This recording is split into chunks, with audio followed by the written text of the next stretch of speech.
자, 질문 하나 드리고 말씀 시작하겠습니다. 사랑하는 성도 여러분, 우리가 예수 믿으면서 이 세상을 살아갈 때 누구나 하나님의 말씀대로 살고 싶을 겁니다. 그런데 우리가 하나님의 말씀대로 살고 싶은 우리의 마음과는 달리 왜 우리의 인생 가운데 자꾸 실패하게 될까요? 우리를 쉽게 말씀 앞에서 무너지게 만드는 우리의 최대 약점이 뭘까요? 생각해 보신 적 있으실까요? 죄성입니까? 예수를 믿고 구원받았지만 여전히 남아있는 그 죄성? 아니면 정욕입니까? 하고 싶은 거, 갖고 싶은 거, 그런 것들이 많은 정욕? 아니면 교만입니까? 이미 우리는 예수를 믿으면서 주님 앞에 다 죽었는데 죽지 못해서 남아있는 그 교만함이 있습니까? 다 맞을 겁니다. 다 그럴 수 있습니다. 이런 것들 때문에 우리가 신앙생활 가운데 자꾸 무너지게 되는 거죠. 그런데 더 근본적인 원인으로 접근을 한다면요. 우리가 예수를 믿고 크리스찬이 되면 크리스찬으로서 가질 수 있는 힘이 있습니다. 분명히 있습니다. 그런데 그 힘을 쓸 줄 몰라서 그러는 거죠. 쉽게 표현을 드리자면 사도 바울이 이렇게 말을 합니다. 로마서 8장 26절인데요. 우리 화면 보시면서 같이 읽겠습니다. 같이 읽습니다. 시작. 이와 같이 성령도 우리의 연약함을 도우시나니 우리는 마땅히 기도할 바를 알지 못하나 오직 성령이 말할 수 없는 탄식으로 우리를 위하여 친히 간구하시느니라. 아멘. 우리가 이 구절을 읽을 때마다 성령님께서 우리를 위해서 말할 수 없는 탄식으로 친히 기도해 주시는구나, 이 부분에 초점을 맞췄는데 사실은 이 부분의 시작은 뭔가 하면 우리의 연약함이 있다는 겁니다. 우리의 연약함이 있기 때문에 우리는 마땅히 기도할 바를 알지 못한다는 게 우리의 문제인 거죠. 우리 자신의 능력은 아니지만 우리가 예수 믿으면서 가질 수 있는 가장 큰 힘은 기도거든요. 근데 문제는 우리가 뭘 기도해야 될지 모른다는 데 있습니다. 우리가 기도라고 하는 엄청난 무기를 가지고 있는데 그 무기를 가지고 엉뚱한 데 사용하고 있다는 이야기입니다. 우리의 기도의 능력은요, 사단 마귀를 대적할 수 있는 힘이 있습니다. 그런데 쉽게 표현드리면 사냥이나 해서 내 배부른 것에 우리의 모든 기도의 힘을 다 쓰고 있다는 이야기입니다. 우리의 죄성, 우리의 탐욕, 그리고 우리의 교만, 이런 것들이 결국은 우리로 하여금 마땅히 기도할 바를 알지 못하게 만드는 겁니다. 그래서 그것이 우리의 연약함입니다. 결국 우리는 세상에서 왜 자꾸 실패하느냐? 구해야 될 것을 구하지 않고 구하지 않아도 되는 것을 구하고 있기 때문이죠. 다시 말해서 마땅히 기도할 바를 모르기 때문에 그렇습니다. 우리의 연약함 때문이죠. 오늘 말씀 같이 보면서 그 이야기 나눠보도록 하겠습니다. 마태복음 27장 32절입니다. 같이 읽겠습니다. 시작. 나가다가 시몬이란 구레네 사람을 만나매 그에게 예수의 십자가를 억지로 지워가게 하였더라. 오늘 말씀이 이렇게 시작했습니다. 나가다가. 이제 이런 단어를 보시면 그냥 자동적으로 궁금해지셔야 됩니다. 어디서 나가다가일까? 도대체 어디서 나가다가 시몬이라는 구레네 사람을 만났을까? 이런 게 궁금하셔야 됩니다. 그러려면 전문맥을 봐야죠. 전문맥이요, 사실은 굉장히 오늘은 광범위합니다. 지난번 내용에 이어서 오늘 내용을 보면 연결이 되는 게 아니라 제가 중간에 굉장히 많이 건너뛰었습니다. 이유가 있습니다. 그 부분에 대해서는 차차 말씀을 드리고요. 어쨌든 그 광범위한 내용 중에서 제가 딱 두 구절을 선택을 했는데 이 두 구절을 읽으면 지금까지 어떤 내용이 있었는지 쉽게 짐작이 되실 겁니다. 마태복음 27장 26절 27절입니다. 같이 읽겠습니다. 시작. 이에 바라바는 그들에게 놓아주고 예수는 채찍질하고 십자가에 못 박히게 넘겨주니라. 이에 총독의 군병들이 예수를 데리고 관정 안으로 들어가서 온 군대를 그에게로 모으고. 이 두 구절만 읽어도요, 분명히 우리가 어떤 내용인지 짐작이 되실 겁니다. 26절까지의 상황은요, 총독 빌라도가 예수님에 대해서 말도 안 되는 재판을 하는 내용이 소개되었습니다. 우리가 자세히 보지는 않았지만 2주 전에 이 내용을 볼 때 간단하게는 말씀을 드렸습니다. 내용을 잠깐만 살펴보면요, 빌라도가 예수님이 죄가 없다는 사실을 알았습니다. 그런데 그럼에도 불구하고 예수님께 십자가의 형벌을 내리죠. 대신에 십자가의 형벌을 내리면서 어떻게 하는가 하면 사람들 앞에서 손을 씻으면서 이 사람의 무죄한 피에 대한 값은 나는 없다. 너희가 당하라 라고 선포를 합니다. 너희가 당하라. 이 너희가 당하라라는 말은요, 소름 끼치게 무책임한 이야기입니다. 이런 말은 결정을 내릴 수 있는 권한을 가진, 힘을 가진 결정권자가 해서는 안 되는 말입니다. 자기가요, 무죄라는 사실을 알았기 때문에 무죄라고 판결했으면 끝나는 겁니다. 그런데 무죄라는 사실을 알면서도 유죄라고 판결을 해놓고 하는 이야기가 뭐냐? 너네 때문에 어쩔 수 없었다. 너희가 당하라 라는 거죠. 이건 너무나도 비겁한 이야기입니다. 교회 안에서뿐만 아니라 세상에 존재하는 모든 조직에서 최고 결정권자가 자기의 파워를 가지고 결정을 해야 됨에도 불구하고 누군가에게 혹은 어떤 상황의 책임을 떠넘기는 것은요, 굉장히 비겁한 일이죠. 물론 그렇다고 해서 빌라도가 아예 노력을 안 했던 것은 아닙니다. 나름 노력을 했어요. 그때의 문화를 우리가 잘은 모르지만 성경의 내용을 가지고 보면 명절이 되면 한 사람을 석방해 주는 전례가 있었답니다. 아마 어떤 방식인지는 모르겠지만 사람들이 원하는 죄수 한 명을 풀어주는 전례가 있었나 봐요.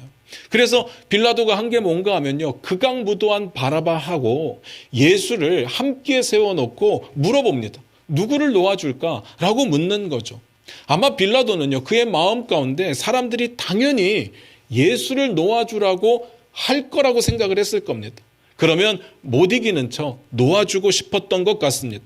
왜냐하면 바라바는 유명한 죄수였고 예수님은 그때까지 엄청난 인기를 가지고 있었으니까. 그런데요, 사람들이 바라바를 살려달라고 하고 예수님을 죽이라고 합니다. 전혀 예상하지 못한 일이 벌어졌습니다. 그래서 그 상황에 빌라도가 할 수 있었던 일은 딱 하나밖에 없었습니다. 손을 씻고 이거 내 책임 아니야.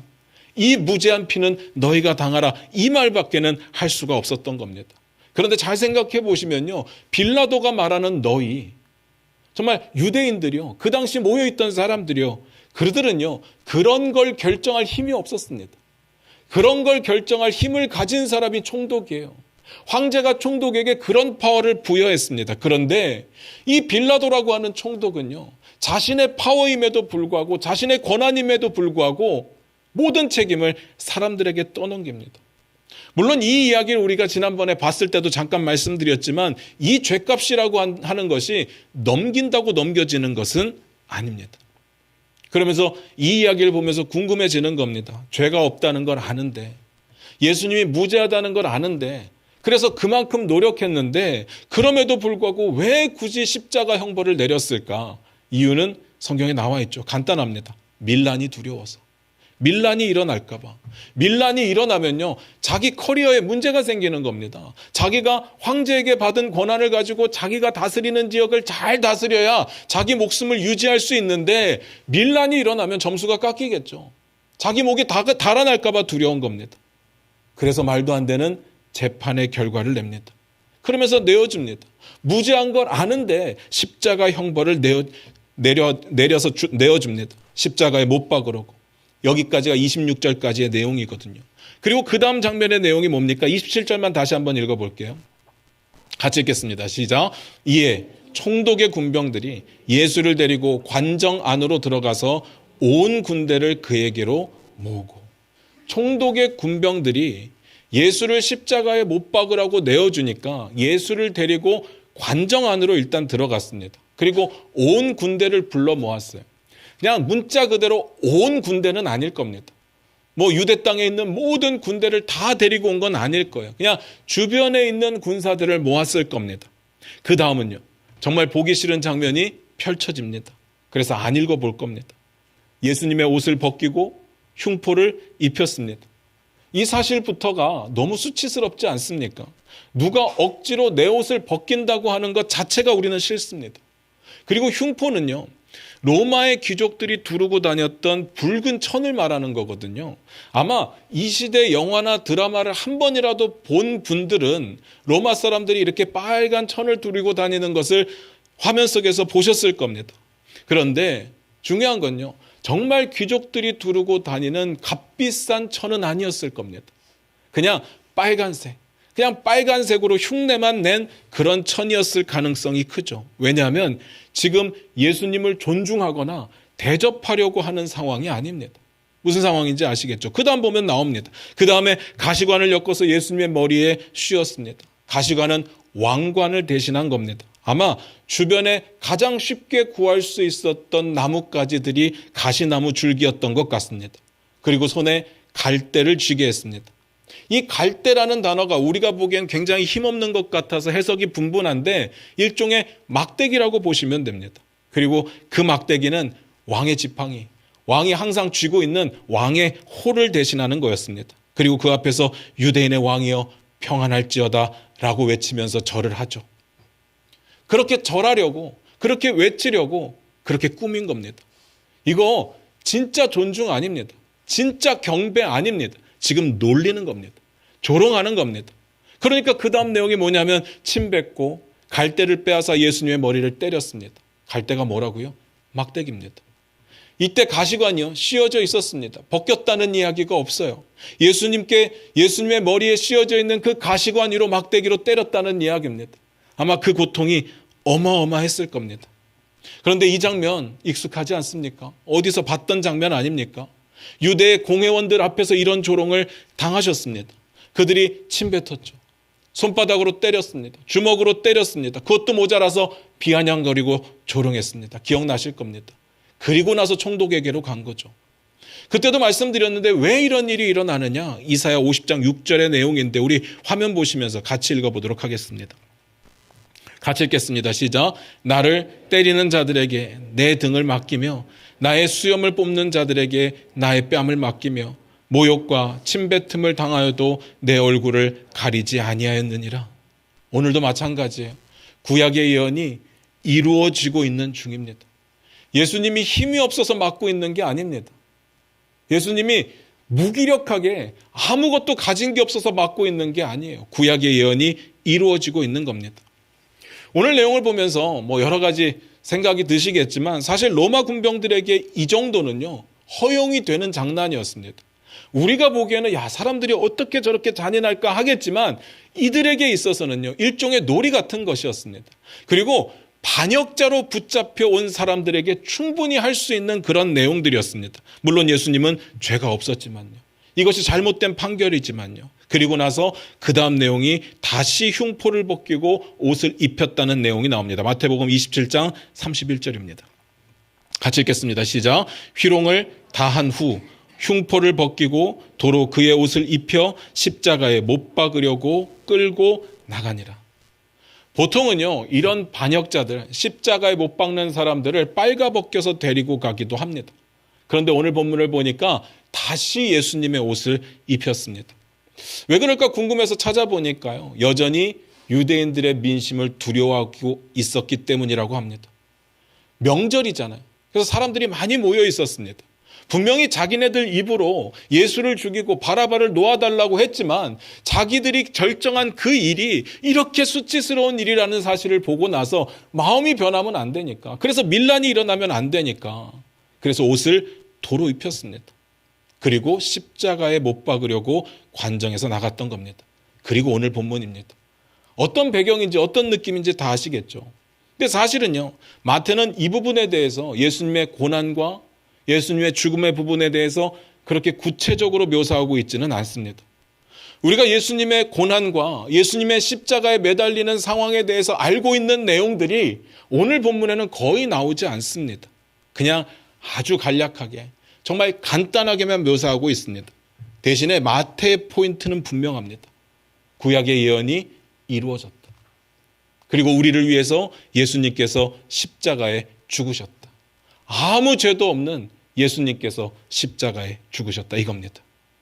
예수님께서 얼마나 잔인하게 고난을 당하셨는지, 예수님이 얼마나 비참하게 십자가에 매달리셨는지 이런 건 마태의 포인트가 아닙니다. 구약의 예언이 이루어졌다는 게 포인트입니다. 그래서 마태가 이 부분을 묘사한 내용을 보면요 구약의 내용이 이루어지고 있음을 보여주는 데 최선을 다하고 있습니다. 앞에서 봤던 내용 있잖아요. 군병들이 예수님을 조롱하고 때리고 하는 그 내용도 제가 앞에서 같이 읽었듯이 이사야 50장 6절의 이야기가 이루어지고 있는 것을 보여주고 있는 겁니다. 내용이 거의 동일합니다. 그리고 오늘 보게 될 십자가의 죽음 사건은요, 시편의 이야기가 이루어지고 있음을 보여주고 있습니다. 잘 보시기 바랍니다. 마태복음 27장 34절부터 36절입니다. 같이 읽겠습니다. 시작. 쓸개 탄 포도주를 예수께 주어 마시게 하려 하였더니 예수께서 맛보시고 마시고자 하지 아니하시더라. 그들이 예수를 십자가에 못 박은 후에 그 옷을 제비 뽑아 나누고 거기 앉아 지키더라. 잘 보시기 바랍니다. 이거 기억하시기 바라요. 이 내용과 우리가 지금부터 찾아보고자 하는 시편의 내용을 한번 비교해서 보시기를 바라요. 두 구절을 볼 겁니다. 시편 69편 21절인데 우리 화면 보시면서 같이 읽을게요. 시편 69편 21절입니다. 같이 읽겠습니다. 시작. 그들이 쓸개를 나의 음식물로 주며 목마를 때에는 초를 마시게 하였사오니. 시편 22편 18절입니다. 이것도 화면 보시면서 같이 읽을게요. 같이 읽겠습니다. 시작. 내 겉옷을 나누며 속옷을 제비 뽑나이다. 우리가 오늘 마태가 전하고 있는 예수님이 십자가에 달리는 그 사건은요, 시편의 내용을 그대로 옮겨놓은 것과 똑같습니다. 쓸개를 담은 잔을 사람들이 주었는데 예수님이 맛보더니 먹지 않았습니다. 그 이유가 참 궁금합니다. 궁금한데 시편의 내용에 보니까 쓸개를 담은 잔이 아니라 목마를 때 초를 주었다고 이야기를 합니다. 쓸개를 담은 잔은 분명히 고통을 완화시키는 역할을 했을 텐데 식초를 준 겁니다. 지금 놀리고 있는 겁니다. 그러니까 주님이 마시지 않는 거죠. 그리고 그 옷은요, 다시 벗겨져서 사람들이 제비를 뽑아 나누게 됩니다. 그 일이 이루어지고 있어요. 구약에 예언된 그 일이 분명하게 이루어지고 있습니다. 그래서 저 역시도요, 마태의 의도에 따라서 이 부분을 간단하게만 설명하고 넘어가는 겁니다. 대신에 마태가 이 사건을 통해서 보여주고자 했던 포인트를 찾아보려고 합니다. 여기서부터 집중해서 들으시기 바랍니다. 첫 번째는요, 이미 말씀드렸습니다. 예수님의 십자가의 죽음은 우연이 아닙니다. 하나도 우연이 없습니다. 구약에 예언된 대로 그 예언이 성취되고 있는 중입니다. 예수님께서 잘 숨어 다니셨는데, 안 붙잡히시고 잘 도망 다니셨는데 제자 중에 한 사람 가룟 유다가 배신하는 바람에 정말 재수없이 붙잡힌 게 아니라는 이야기죠. 그렇게 붙잡혔는데 일이 안 되려니까 죄도 없는데 억울하게 십자가 형벌을 당한 게 아니었습니다. 이 모든 것들이 구약에 예언된 일이었고, 그리고 예수님께서 이 모든 상황에 직접 주관하고 계십니다. 하나님은 계획을 세우셨고 예수님께서는 주관하고 계십니다. 여기에 하나도 우연은 없습니다. 그리고 이것만이 우리를 구원할 수 있는 유일한 길이었습니다. 다른 가능성이 존재하지 않는 그 유일한 길, 그 길을 주님이 직접 가셨습니다. 그리고 그 잔을 주님이 직접 마셨습니다. 이 내용이 오늘 본문에서 우리가 발견해야 된 가장 중요한 내용입니다. 인류를 구원할 십자가 사건은요, 우연이 아닙니다. 하나님의 주권 아래 진행되고 있습니다. 우리가 너무 잘 아는 내용이죠.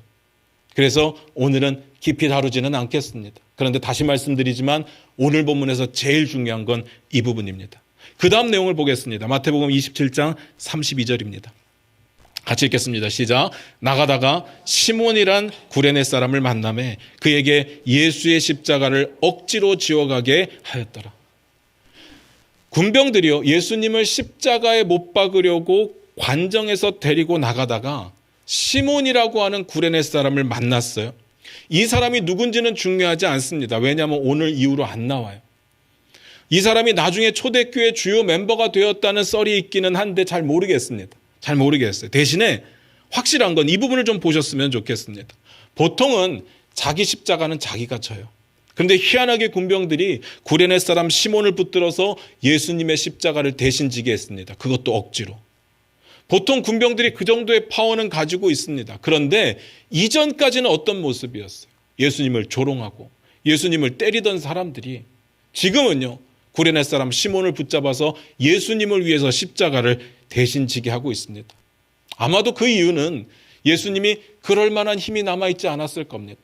이 십자가라고 하는 것이 세로 막대기는 십자가가 박히는 곳에 세워져 있고, 그리고 보통은 가로막대기만 들고 가는데 그 무게가 성인 남자가 못 들고 갈 무게는 아니었습니다. 한 20kg 정도 되는 무게였습니다. 그런데 그 정도를 못 든다면 예수님께는 지금 심각한 육체의 데미지를 입은 거겠죠. 그런데 제가 보고 싶은 것은요, 예수님이 너무 아프셨구나, 그 부분이 아니라 그렇게 억지로 붙잡아서 예수님의 십자가를 대신 지게 한 사람의 이름이 뭐라고요?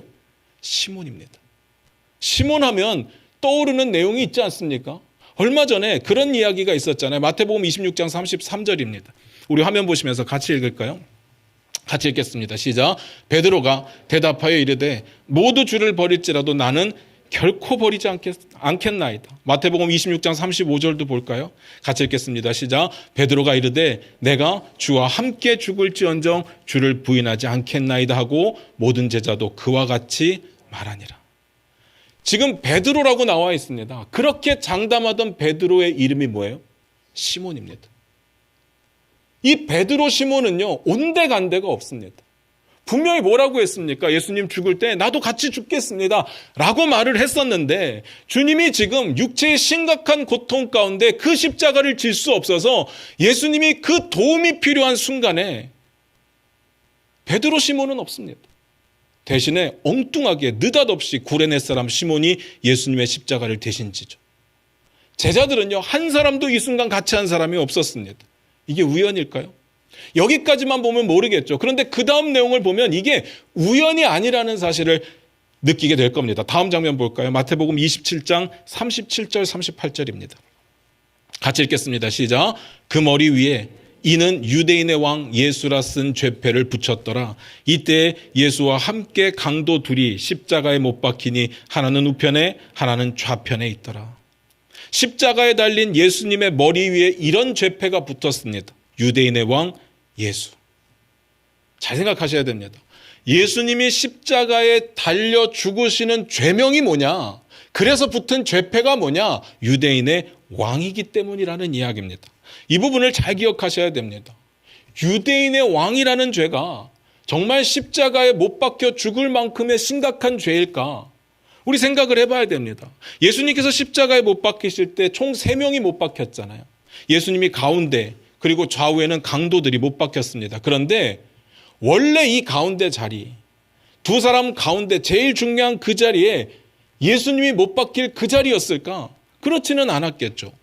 상황을 보면요, 공회원들이 예수님을 잡아서 재판 비스무리에 한 걸 하게 되잖아요. 그래서 총독에게 넘깁니다. 그런데 그들의 계획은 뭐였는가 하면 명절 이후에 하자. 사람들이 너무 많이 모이니까 명절 이후에 하자. 이게 그들의 계획이었는데 갑자기 가룟 유다가 판을 깔아주는 바람에 갑자기 예수님을 붙잡아서 재판 비스무리한 것으로 사형을 언도하고 총독 빌라도에게 넘겨줬던 겁니다. 그러니까 빌라도가요, 이 상황을 미리 알고 있었을 리가 없습니다. 미리 알고 예수님의 자리를 마련해 놓았을 리가 없다는 겁니다. 그렇다면 이 가운데 자리, 이 중요한 가운데 자리는 누구의 자리였을까? 당연히 예수님 대신 풀려난 바라바 자리였을 겁니다. 그럼 궁금해지는 겁니다. 도대체 바라바는 어떤 인물이었길래 십자가 형벌도 모자라서 가장 중요한 가운데 자리에 십자가 형벌을 받게 될까? 바라바에 대해서 마태는 이렇게 소개를 합니다. 마태복음 27장 16절입니다. 같이 읽겠습니다. 시작. 그때 바라바라 하는 유명한 죄수가 있는데, 바라바는요, 유명한 죄수였습니다. 원래 십자가는요, 아무나 달려 죽는 형벌이 아닙니다. 아무나 내가 죽고 싶다고 달려 죽을 수 있는 형벌이 아니었습니다. 바라바처럼 유명한 죄수 정도 되어야 십자가 형벌을 받을 수 있습니다. 그러면 유명하다는 게 뭘까? 도대체 어떤 부분에서 유명할까? 바라바는요, 열심당원의 핵심 멤버였다는 설이 정설로 받아들여지고 있습니다.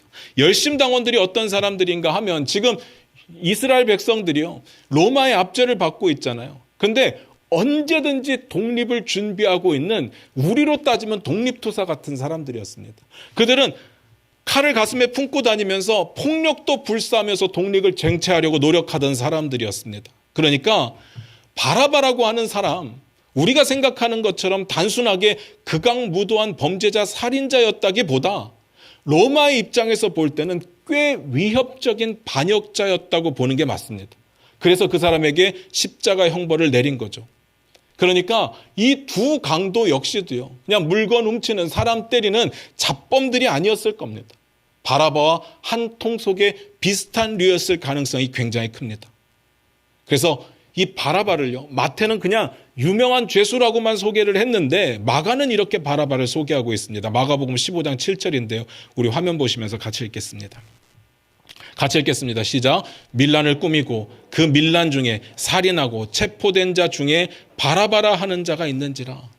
지금 바라바가 붙잡힌 이유는 밀란 때문입니다. 밀란 중에 살인하고 체포되었다는 이야기입니다. 앞에서 말씀드렸듯이 열심당원은요, 이렇게 로마의 압제에서 벗어나려면 폭력도 살인도 불사하는 사람들이었습니다. 그래서 그가 붙잡혔을 때 유명해진 겁니다. 우리는 바라바가 살인했다니까 그럴 줄 알았어, 살인자 이러고 끝났겠지만 유대인들의 입장에서는 조금 다른 느낌이었을 것 같습니다. 이건 제 생각인데요. 바라바가 그들의 기대에 더 가까운 사람이었을 가능성이 큽니다. 바라바는 실제 밀란을 일으킨 사람이니까, 로마를 반대하며 밀란을 주도한 사람이니까 예수님과는 좀 달랐습니다. 그러니까 누군가가 조금만 부추기면 사람들은 바라바 편이 될 수 있었던 겁니다. 마태복음 27장 20절입니다. 같이 읽겠습니다. 시작. 대제사장들과 장로들이 무리를 권하여 바라바를 달라 하게 하고 예수를 죽이자 하게 하였더니, 사람들의 마음 가운데 예수보다는 어쩌면 바라바가 훨씬 더 독립에 가까운 사람이라고 생각했을 수 있죠. 그러니까 바라바 살려달라고 부추기니까 그 사람들이 움직이게 되는 겁니다. 그래서 대신에 예수님이 죽으셨죠. 그러면요, 그 십자가에 달리는 죄명도 비슷해야 됩니다. 그냥 대충 억지로 죽일 수는 없는 겁니다. 그만큼 유명해져야 되는 건데, 예수님의 죄패에 뭐라고 쓰여져 있다고요? 유대인의 왕. 유대인의 왕이면요, 반란보다는 밀란보다는 한 수 위겠죠. 안 그렇습니까? 당연히 반역입니다. 물론 성공은 못했지만 그래서 십자가 형벌을 받는 거죠. 성공을 했다면 상황이 바뀌었겠죠. 형벌을 받지 않았을 겁니다. 근데 제가 지금 바라바가 우리가 생각한 것보다 괜찮은 사람일지도 모릅니다라고 말씀드리는 게 아닙니다. 제가 이런 질문을 드리고 싶어요. 한번 대답해 보세요. 제자들이 예수님께 원했던 게 뭡니까? 제자들이 예수님께 바랬던 게 뭡니까? 예수님께 바랬던 거예요. 유대인의 왕입니다. 이겁니다. 그 옛날 찬란했던 다윗 왕국을 다시 재건할 유대인의 왕이 되기를 원했습니다. 군사적으로 정치적으로 로마로부터 독립시킬 수 있는 유대인의 진짜 왕이 되기를 원했습니다. 예수님은 한사코 그런 왕이 아니라고 말씀하셨지만 제자들은 예수님이 십자가에 죽기 전까지 그걸 바라고 있었습니다. 그런데요, 그들이 예수님이 유대인의 왕이 되기를 바랬던 그 바람의 끝은 뭡니까? 십자가입니다. 당연한 겁니다. 구테타에 실패한 반역자에게 주어진 죄명은 유대인의 왕이었고 그 형벌은 십자가입니다. 아이러니하지 않습니까? 제자들이 그토록 예수님께 원했던 그 기도 제목, 그 바람의 끝이 십자가 형벌입니다. 이거라고요. 그렇다면 제자들이요, 이 질문에도 한번 대답을 해보시기 바라요. 예수님을 통해서 얻고자 했던 건 뭡니까? 예수님이 유대인의 왕이 되기를 바랬고 예수님이 유대인의 왕이 되었을 때 자기들이 얻고자 했던 게 뭡니까? 기억나십니까? 반역이 성공했을 때 예수님 좌우편에 앉는 거였습니다. 한번 찾아볼까요? 마태복음 20장 20절부터 21절입니다. 마태복음 20장 20절부터 21절입니다.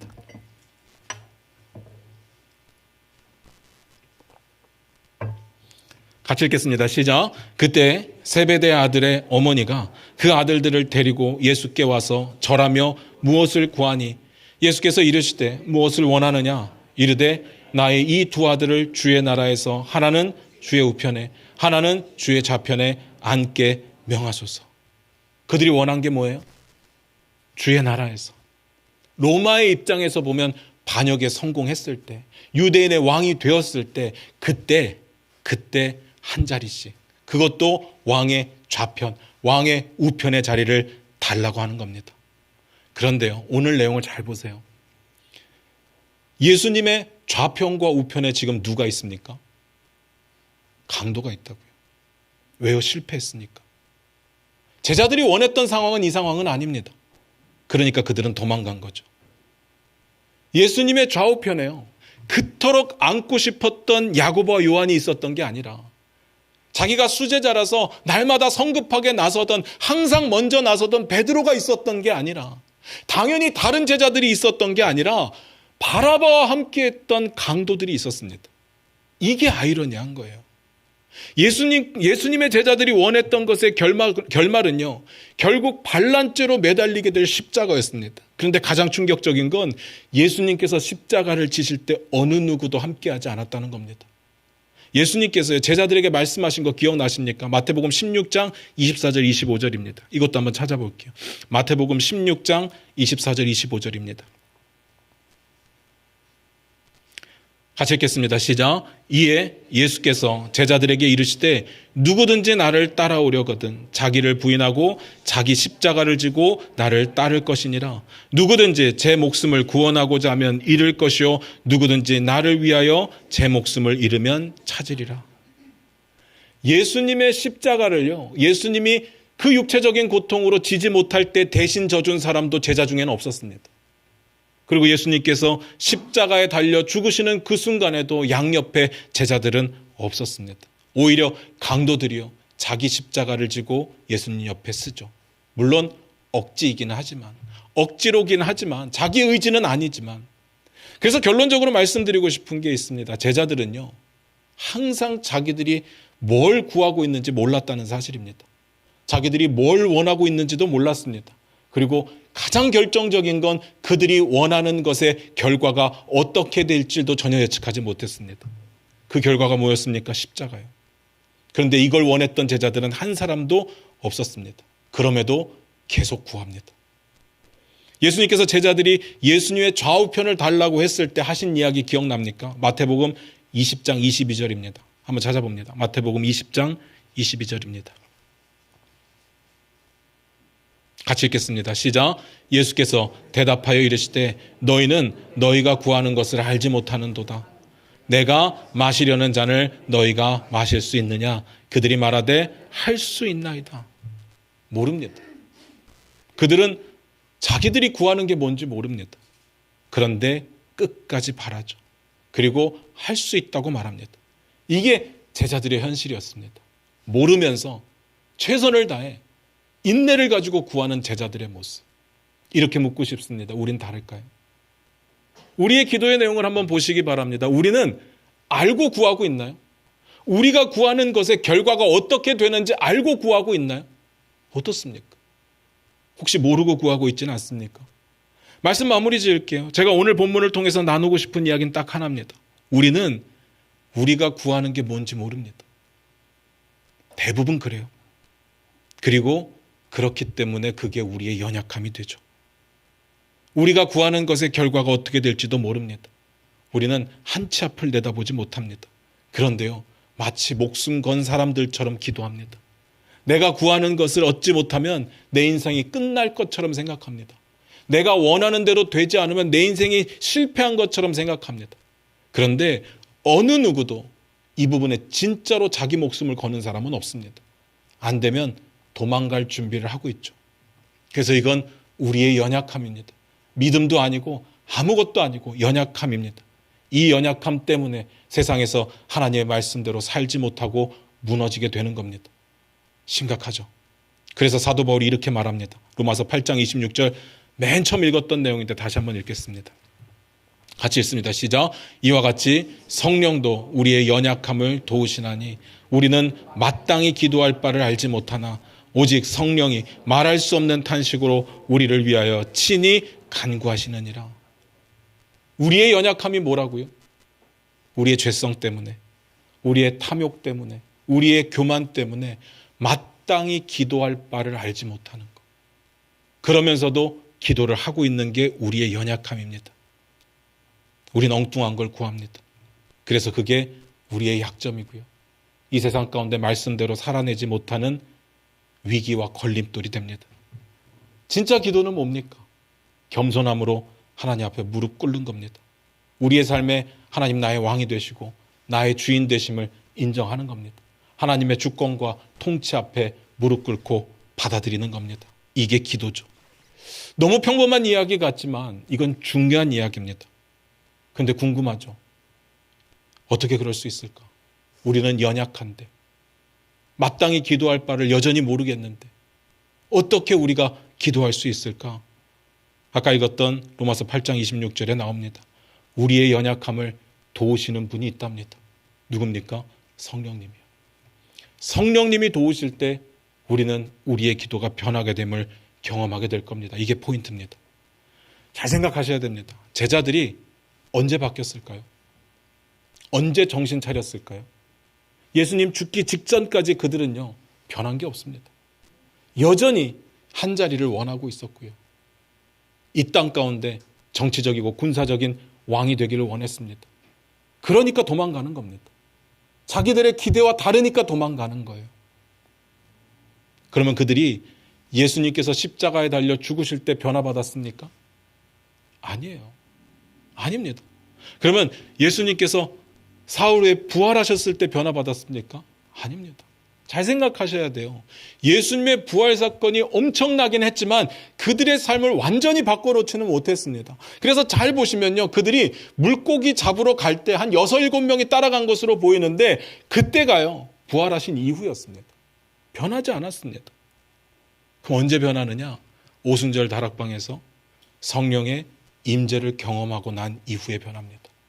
그때부터요, 그들의 입술의 언어가 바뀌기 시작합니다. 지금까지는요, 어떻게 기도했는가 하면, 어떻게 주님 앞에 말을 나누었는가 하면, 우리가 원하는 거, 내가 되고 싶은 거, 내가 갖고 싶은 거, 이런 것들을 원했는데, 사도행전에 보니까 이 성령 체험 이후에 어떻게 바뀌느냐? 성령이 말하게 하심을 따라 말했다고 되어 있습니다. 이런 변화가 이루어지는 겁니다. 우리가 왜 자꾸 엉뚱한 걸 기도하는지 아십니까? 왜 이 약정 때문에 늘 무너지는지 아십니까? 고치고 싶은데 왜 안 고쳐지는지 아십니까? 여전히 내가 주체가 되기 때문에 그렇습니다. 내가 고쳐보려고 하기 때문에 그렇습니다. 여전히 아무것도 모르는데 내가 고치려고 기도하고 노력하기 때문에 그렇습니다. 이 문제는요, 성령님의 도우심이 없으면 해결이 안 되는 겁니다. 그렇다면 어떻게 해야 되느냐? 성령님이 도우시도록 내 삶의 주인의 자리를 내어드려야 됩니다. 사실 우리는요, 예수 믿을 때 이미 예수 그리스도를 내 삶의 주인으로 영접했습니다. 이 말은 바꿔 말씀드리면 더 이상 내 삶의 주인이 내가 아니라는 것을 인정하는 겁니다. 그런데 예수 믿고 난 이후에도 여전히 내 삶의 주인은 내가 되어 있습니다. 그러니까 역사가 없는 거예요. 성령님이 우리 가운데 오셨습니다. 예수님께서 떠나시면서 보혜사 성령님을 보내시겠다고 약속하셨습니다. 그래서 우리 가운데 오셨는데 여전히 내가 주인이에요. 그러니까 아무리 기도를 해도요, 내가 하고 싶은 거 하는 겁니다. 기도의 역사가 이루어지지 않습니다. 우리가 우리의 삶의 주인의 자리를 성령님께 내어드릴 때 그때 기도의 강력한 역사를 경험하게 될 겁니다. 기도는요, 우리가 원하는 내용들을 쭉 나열하는 위시리스트가 아닙니다. 기도는 하나님 앞에 무릎 꿇는 겁니다.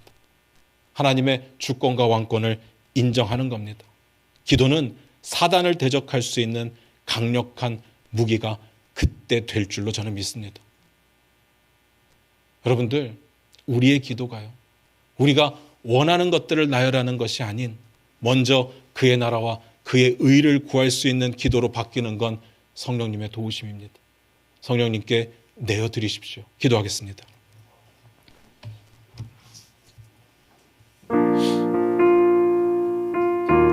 우리 반주 들으시면서 잠깐 한번 기도했으면 좋겠습니다. 우리의 기도의 내용은 지금까지 어떤 모습이었을까요? 가만히 한번 생각해 보시기 바랍니다. 내가 원하는 거, 내가 필요한 거, 내가 되고 싶은 거, 내가 해결해야 될 문제, 내 자식들의 문제, 그런 것들이 다이지 않았을까요? 지금 제가 나열한 것들이 중요하지 않다는 이야기는 아닙니다. 정말 중요하죠. 우리 앞에 펼쳐진 여러 가지 해결해야 될 문제들, 그게 해결되지 않으면 우리의 삶이 매우 복잡해지고 힘들어지는 건 맞습니다. 그런데 기도는요, 그것들을 하나하나 나열하는 게 기도가 아닙니다. 하나님은요, 우리에게 필요한 것을 이미도 하십니다. 그래서 우리의 기도는요, 하나님의 뜻이 우리 가운데 이루어지기를 기도하는 게 기도입니다. 그러려면 하나님의 왕권과 주권을 우리의 삶의 자리에 인정하며 살아가는 태도가 필요합니다. 네, 우리의 죄성 때문에, 우리의 교만 때문에, 우리의 정욕 때문에 쉽지 않습니다. 그래서 그게 우리의 연약함이 되죠. 우리는 마땅히 기도할 바를 알지 못한 채 열심히 기도만 합니다. 그래서 우리는요, 성령의 도우심이 필요합니다. 성령님, 내 삶의 주인이 되어주셔서 내 기도를 주관하여 주시옵소서. 우리 이런 고백이 필요합니다. 이런 고백 하나로 끝나는 것이 아니라 진정으로 하나님께 내 삶의 자리에 주인 자리를 내어드리는 우리의 삶의 결단이 필요합니다. 이 시간 같이 기도했으면 좋겠습니다. 예수님, 나의 왕 되십니다. 예수님, 나의 주인 되십니다. 성령님, 내 하나님이시오니 내 삶을 주관하여 주시옵소서. 우리 그렇게 기도하며 나아가기를 원합니다. 기도하겠습니다.